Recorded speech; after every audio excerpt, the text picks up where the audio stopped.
Hi, this is Victor Fontaine. Thank you for watching this presentation about spiritual evolution, a way to perfection. This is the third presentation after my book, Our Home Called Earth, From Creation to Evolution, where here we want to clarify some concepts and also go deeper in the information included on the book. We as Westerners were raised mostly in the Christian tradition. In the New Testament with the life of Jesus the Christ, and in the Old Testament mostly with the Torah, or the body of wisdom and law contained in the Jewish scripture and other sacred and oral traditions, the Pentateuch especially. So, pre-Christianity and approximately 2,000 years tradition where presents the image of or energy of God separated from humans with a code of conduct that sets rules and punishments for violating those rules, lives outside the origin of the evolution of all sentient beings since the beginning, the spiritual reasons of life for humans, and the role of the vast universe in this evolution, avoiding also other teachings older than 17,000 years ago. This might be new for some of you. So this presentation and the book as well is a compilation of teachings and theories about how we got here in the planet, why we're here, and where are we going after the process of evolution is fulfilled. We'll be considering teachings from the Hindu Vedas or holy books, Buddhism, Christianity, as well as other teachings from different sources to explain the evolution of species, including the human race. But first, we're going to make kind of a reality check about what we know and we don't know about spiritual evolution. First, what do we know? We know that we were born, going to get old and die. We know that we came to life to do something. We don't spend our life lying down doing nothing. We also know that there is happiness in the world, but also suffering. We know that all that we know actually was inserted in our minds by others. That's what we learn from others. We know that everything is evolving in the universe. That's been proved scientifically. Psychologists also says that humans always look for happiness and avoid pain and suffering. We also know that we are stuck in the concept of duality. And what that means? That means that we are separate from each other. At one point in the evolution of the planet, like I say, the seed of duality was inserted in human minds. And from that point on, we separate from each other. We see you and I, we see objects and I, and we even are separate from God. We are not God. We are just separate from God. And finally, we also know that we have some spiritual masters and teachers that are being in the planet, came in the planet to bring teachings and information, but we just worship them. So let's see what we don't know. First of all, we don't know where we came from. We know we were born, but spiritually we don't know where we came from. Second, we don't know either what's the purpose of mission in life from the perspective of the spiritual life. We don't know that God exists. We believed in God because someone told us about that, and we have faith on that in spite of the fact that there is no proof of that. We even believe that God has a human body, has thoughts, emotions, like any other human. When you read in the Bible in Genesis, the part that says, and God said, let's create man at our image and likeness. I personally believe that's all the way around. I believe that humans create gods as their image and likeness, which is different. We don't know that the only reason for humans being in this physical world is for a spiritual evolution, to evolve from the less perfect or from imperfection to the most perfect being in the planet, available or allowed to be in the planet. We don't know that the universe, or how the universe started and the planet started at the beginning. We don't know also that the divine seed of God, that energy, that spark of God, is a source of everything, is inside us. That actually the whole universe is inside us. We don't know that all humans have to evolve spiritually to achieve perfection in the life in the planet. That's as we're here in the planet. We also don't know that the most important thing about masters and teachers is not worshiping them, but of course we love them, but the most important thing is their message, because they're just messengers. And that happened to Buddha, that happened to Jesus, and other important persons that came to this planet before. We also don't know that overcoming that concept of duality that I explained before is a way to achieve and understand the oneness with everything and with God. Psychologists also say, and this is very funny, that when people ask questions, they just want to hear answers that pleases them, in spite of the fact that they're right or wrong.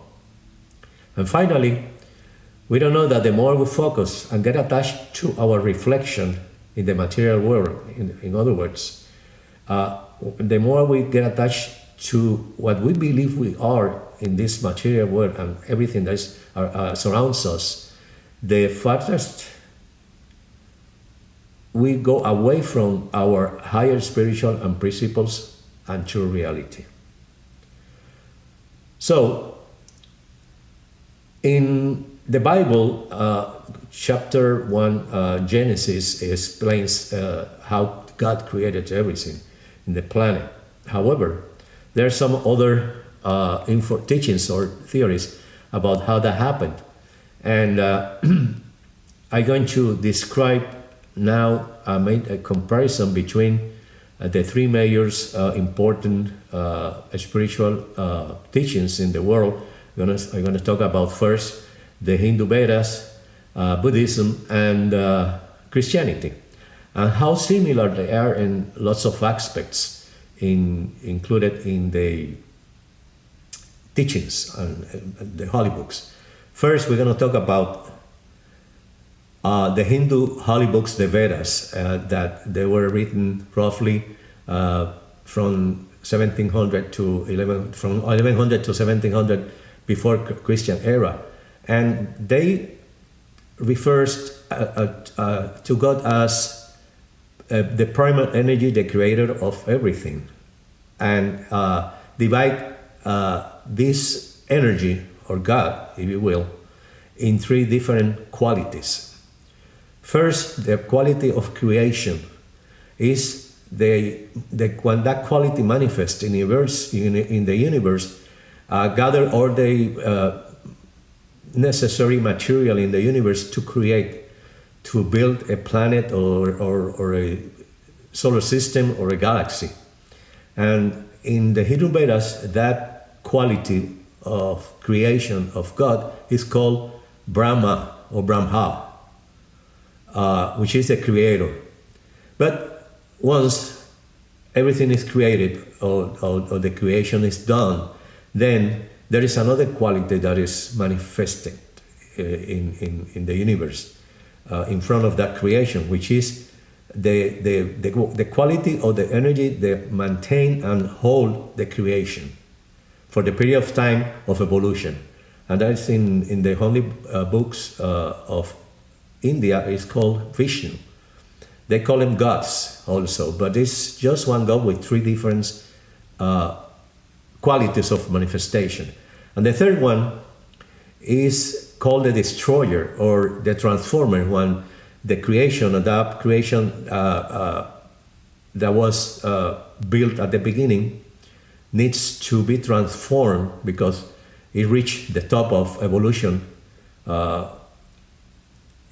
in the period of time necessary to all the creation to evolve. Then it transformed in some other things. And that quality or God for Hindus are called Shiva, or the destroyer. So we have the creator, Brahma. It's like a triangle.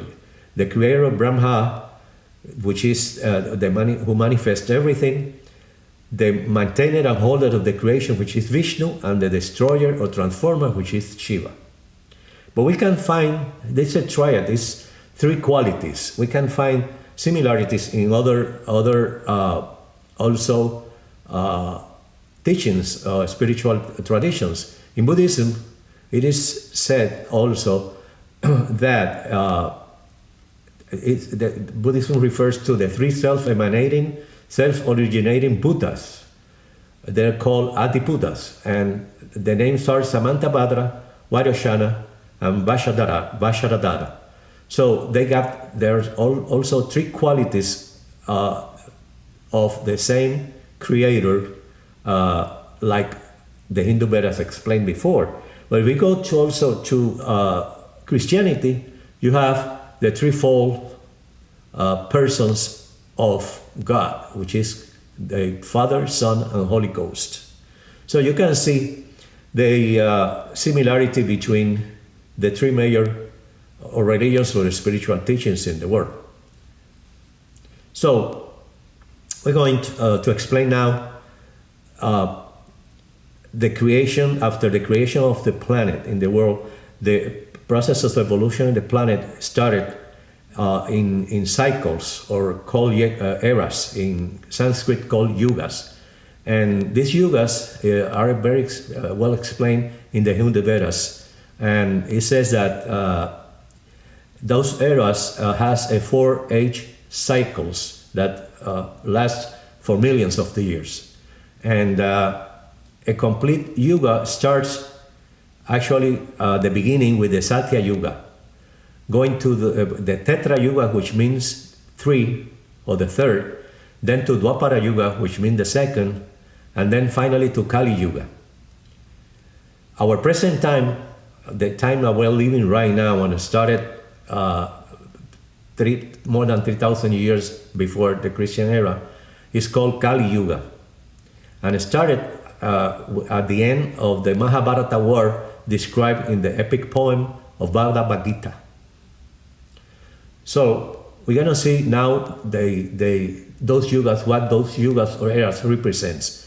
And those yugas are cycles that are being repeated over a period of time during the process of evolution of the whole planet itself, but also humans in the planet. The first yuga is called Satya Yuga, as I told you, and I'm going to explain what that represents. The first yuga, when the planet was created, was perfect. Everything was perfect in the planet, and it was the first yuga. It was the time or the age of truth and perfection, of pure spiritual evolution in the planet. And everything was perfect. There was no separation. So that seed of duality that I explained you before wasn't planted yet in the mind of humans at that time. But everything started to deteriorate.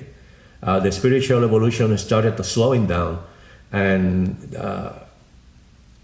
get to the second yuga, to the third yuga, which is called the Tetra Yuga. And in this age, virtue started diminishing, and problems started happening between humans at that time. Then it switched to the third, which is the Dwapara Yuga, to the second, the Dwapara Yuga. In this age, people started becoming tainted with tamasic qualities, and they weren't as strong as their ancestors, and diseases become rampant. In this yuga, spiritual practices, spiritual teachings, and spiritual evolution started slowing down more and more and more till he get to the last one, which is the Kali Yuga, which is the final age. What that means?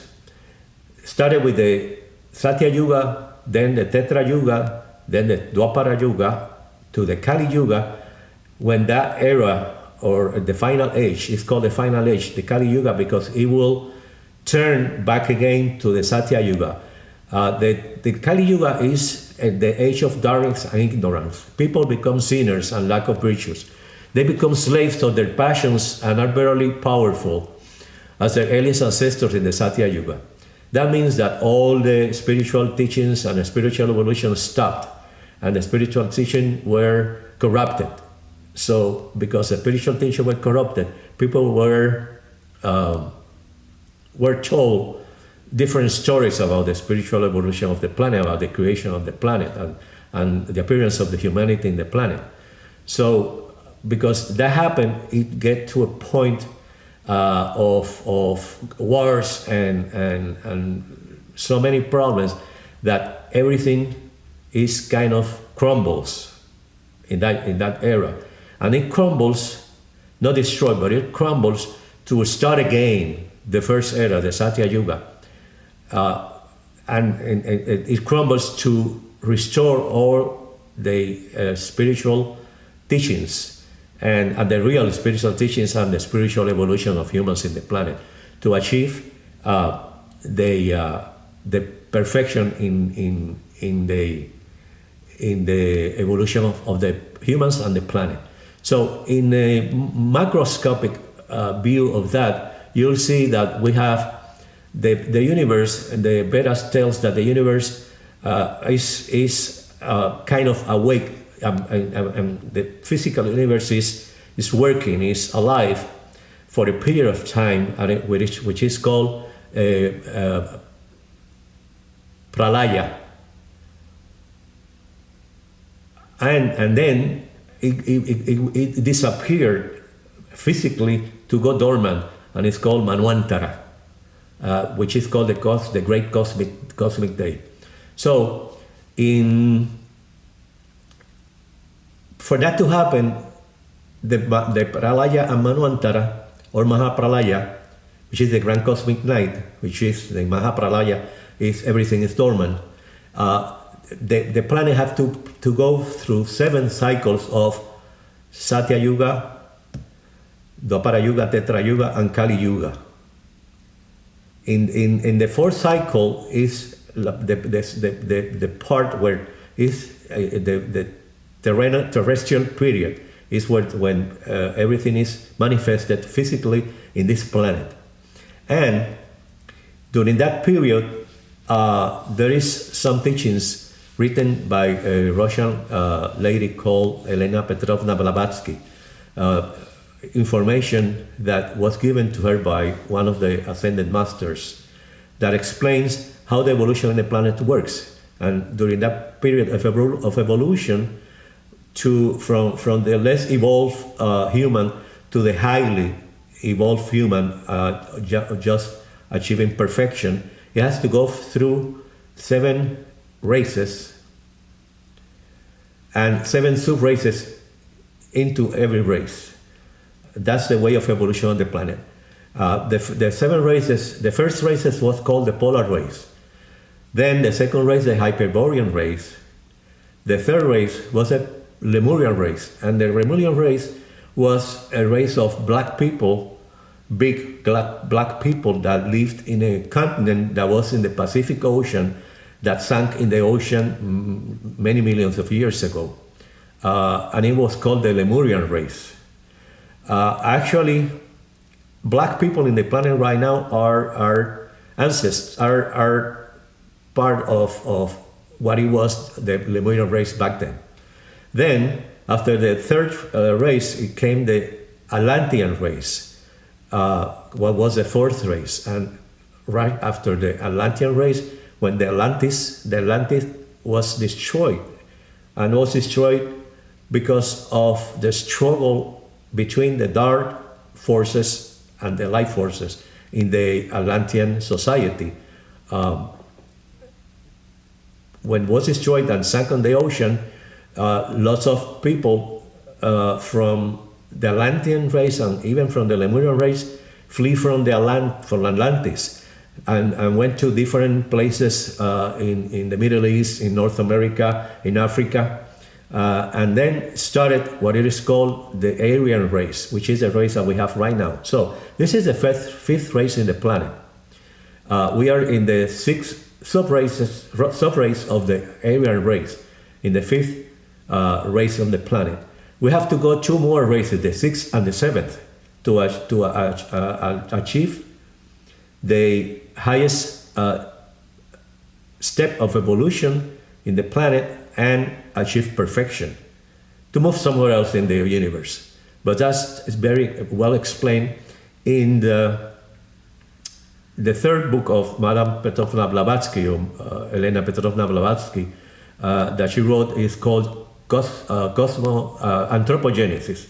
The first book, called Cosmogenesis, explains how the planet started. And then Anthropogenesis, the third book, explains how human appeared in the planet and started evolving in this cycle of 7 races. We are right now on the 5th race, the Aryan race. So, if you compare this to what we learn from Christianity, that God created Adam and Eve, and then if you read the Bible, you'll see that in Genesis, after Cain killed Abel, God threw him away and sent him to the land of the east, or the land of Nod.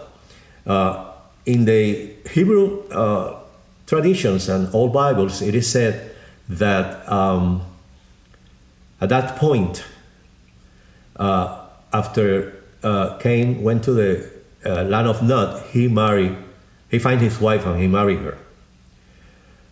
There is a lot of theories about where this lady came from. One of the theories said that when Cain went to the land of Nod, he faced the giants, and he married one of the daughters of the giants. Those giants might be some beings that were in the planet back then.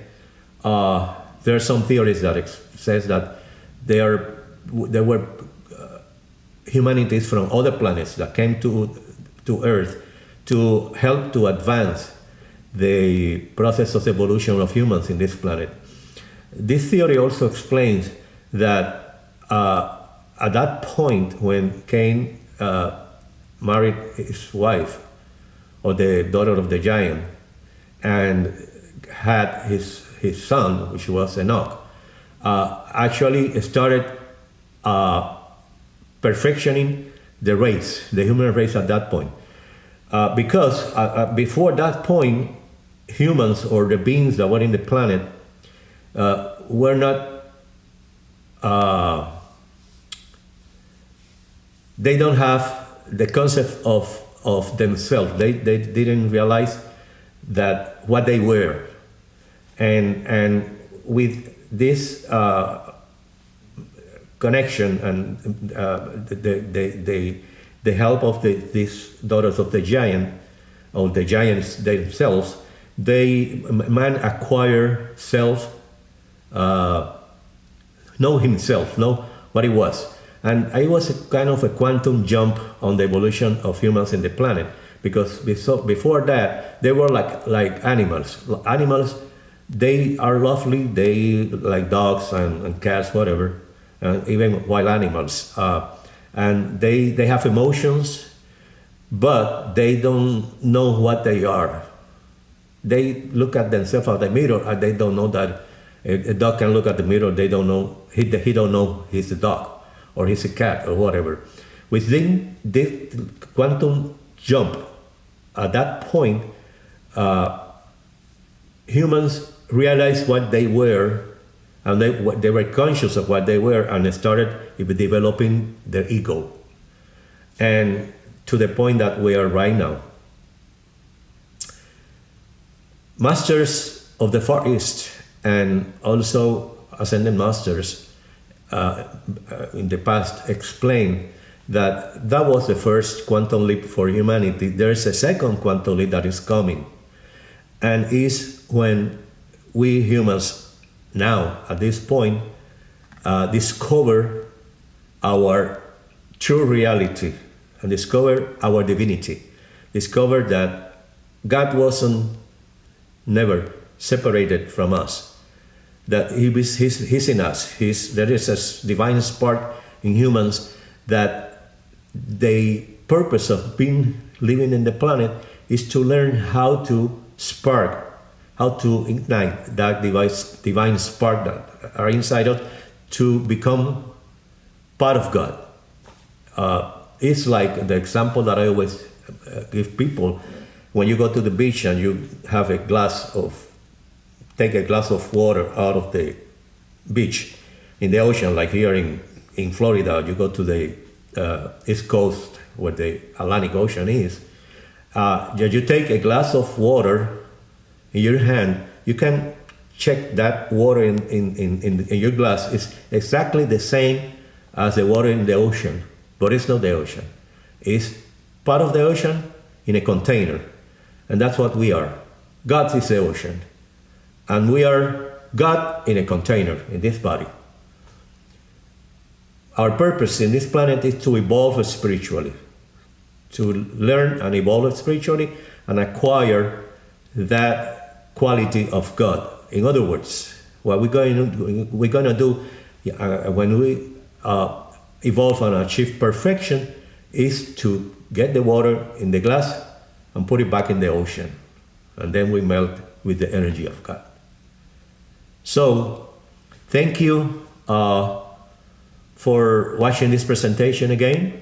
I hope this clarifies some concepts again.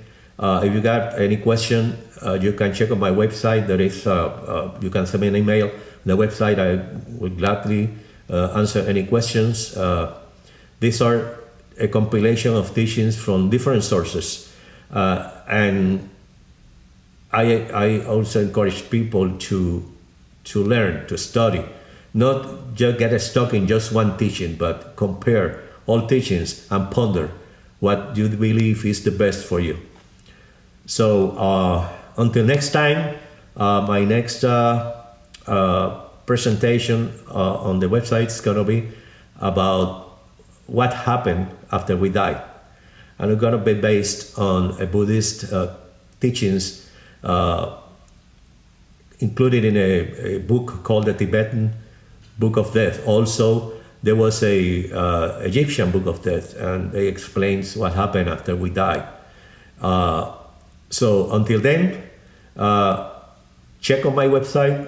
There is a lot of videos here, not only my videos, but videos from very important people, and also teachings and quotes and messages from very important people.